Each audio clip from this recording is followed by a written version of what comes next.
So, hello guys! For today's video, bibili sila ng pandesal na pangkape nila.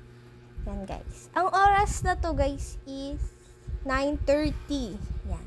9:30 na sila magkakape. Kasi late sila gumigising. Diba? Ang galing!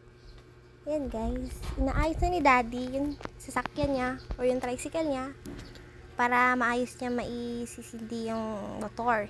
Yan. Sumakay na ang inyong cameraman.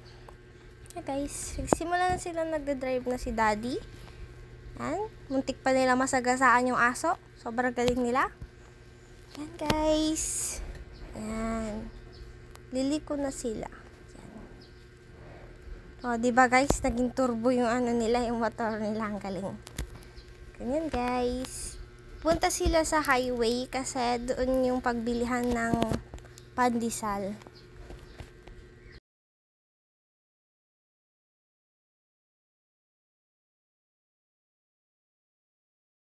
Yan guys, pinas forward ko na kasi sobrang tagal. Traffic pa kasi guys. Yan.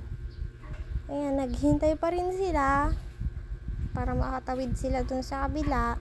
Yan. Yan guys, hindi sila nakahintay.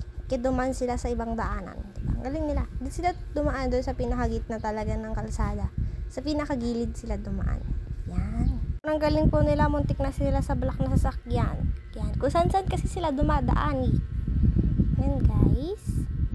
Tinitingnan nila para makatawid na sila. Yan. Nakatawid na sila guys. Galing. Guys, happy 109 anniversary sa Iglesia ni Cristo. At ayan guys, nagpatuloy pa rin sila sa pagdadrive. Itignan natin kung may mabibili silang pandesal ng ganyan na oras.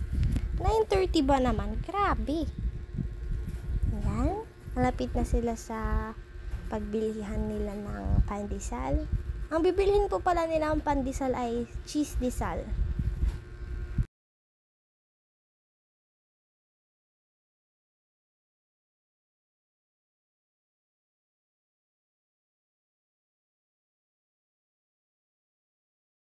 At ayan po, nakarating na po sila dito sa pinagbibilhan nila ng cheese desal. Yan, bumibili na po ang inyong beshi, si Nyril Kit. Yan po, nagtatanong lang, nakikipag-usap. At wala na daw po yung tinda nilang pandesal na cheese.